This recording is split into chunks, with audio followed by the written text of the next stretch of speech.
Hello, this is Del Chatterson, and I would like to respond to one of the questions that authors get a lot. Where do the stories come from, and how do you work them into your books? So just to remind you, you may know me as Uncle Ralph for the two business books, The Complete Do-It-Yourself Guide to Business Plans, the comprehensive guide with all the tools and tips and tactics you'll need, everything you need to know from startup to exit for your business. And don't do it the hard way, how to avoid the 7 biggest mistakes that entrepreneurs make. And my 3 crime fiction novels about an entrepreneur in the international computer business of the 1980s, Dale Hunter with his friend Frank the Fixer, crime fighting buddies trying to beat back the mafia in Montreal and other gangsters, and crooked business associates trying to fight crime and corruption. The first novel is called No Easy Money, with the slogan, "You never win playing by the rules," which is not Dale Hunter's slogan, but turns out to be one of the crooked business associates. The second novel is called Simply the Best. It may be simple, it's never easy. And it involves plots of murder and kidnapping against Dale and his family. And the third novel, called Merger Maniac, Some Offers Have to Be Refused, is about Dale Hunter at a stage where he's trying to get new investment in his business or merge with other companies in order to make his business bigger and more successful. The story that I used in both books is about valuation of the business and convincing a buyer to be interested, a buyer or investor. And of course, the price of your business is a question that entrepreneurs frequently ask. What is my business worth? And of course, making a deal depends on the buyer and the seller agreeing on what is an appropriate price and agreeing on what they would like to accomplish by making a deal. So that's what the story is about. This is the true story that was originally used in the Complete Do-It-Yourself Guide to Business Plans, actually in the 2014 edition. This is the new, improved, expanded 2020 edition. And this is the story, the real life story. Most of the books have real life stories to illustrate the lessons I'm trying to communicate. Many entrepreneurs ask the question, what is my business worth? I usually recommend that a simple estimate of the value be included in the financial projections for every business plan. The principles of business valuation are widely accepted and the math is quite simple. But the real value is established only when a buyer and a seller actually agree on a price. And that depends a lot on the particular buyer and seller, their current circumstances and objectives, as illustrated by this story. A former client with a well-established technology consulting business in Montreal called me a few years ago to give him my assessment of the value of his business. So I did my homework.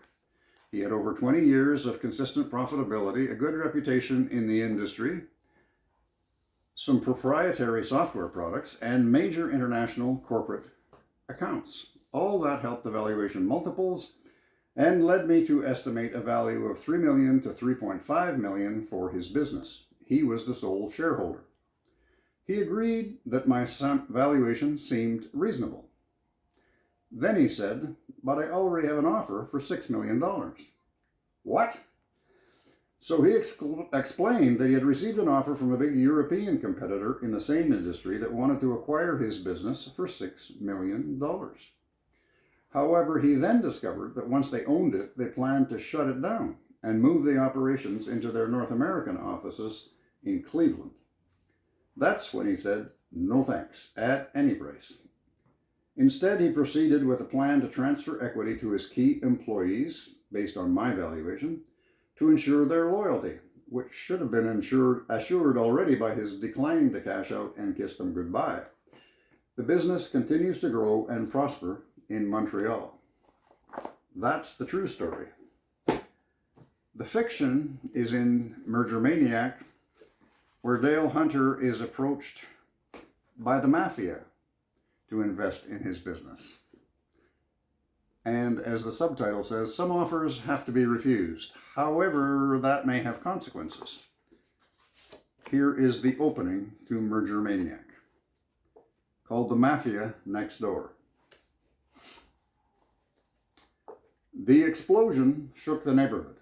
Nobody expected to be jolted out of bed or up from the breakfast table by a loud boom that rattled the windows, followed by the clatter of falling debris at 6:30 in the morning.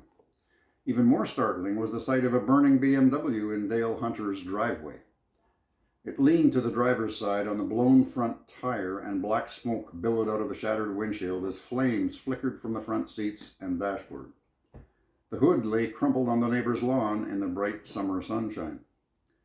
This should not be happening in the quiet West Island suburb of Montreal, far from the East End neighborhoods where the mafia families regularly killed each other and blew up vehicles. Violence rarely visited the tranquil residential streets of the West Island. Dale Hunter rushed out the front door of his house with a small red canister fire extinguisher and started spraying foam through the broken driver's side window. His wife, Susan, stood in the doorway and held back their two wide-eyed children, Sean and Kira. Kira was crying, "Oh, Mommy, what happened to Daddy's car?" The blast brought the neighbors to their windows to peer at the scene and held them there as the sound of approaching sirens came closer. An elderly gentleman down the street let the curtain fall back over the front living room windows and mumbled to his wife, "I was wondering about that young man. Seemed to be doing awfully well, but now it appears he's in some trouble with the mafia. Lucky it was only his car and he wasn't in it." The next morning, Dale Hunter came out the front door to look at the burnt-out mess of his BMW coupe in the driveway. The police had taken a long time to investigate the cause of the explosion and fire. They were coming back today to complete their reports and allow Dale to have the damaged car removed. Dale picked up the Montreal Gazette newspaper from his doorstep, dated Wednesday, June 21st, 1989. He ignored the front page headline about President Bush and Prime Minister Mulroney meeting for more talks on extension of the Canada-United States Free Trade Agreement to include Mexico. He saw immediately the front page sidebar titled "Mafia Violence Hits the West Island Suburbs," with a short paragraph above a small photo of the burned-out BMW in his driveway and a reference to the full article on page 3. He quickly opened the paper to page 3, where he found a larger photo and a 3-column story under the name of Robert Martinelli, crime reporter.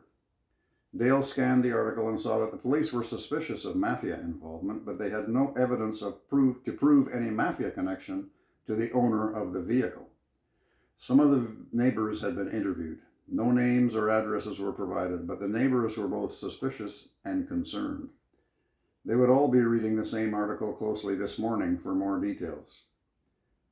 Dale looked up the street and wondered how soon he would have to explain what was really going on and how he would now have to change his plans if he wanted to keep his family safe.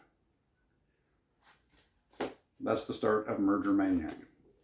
You're welcome to learn more. You can visit my website, delvinchatterson.com, or for the business books, you can visit learningentrpreneurship.com. And sorry, I dropped one on the floor, but you can buy them anywhere online or visit your local bookstore and ask for them. Thank you for listening. I'll talk to you soon.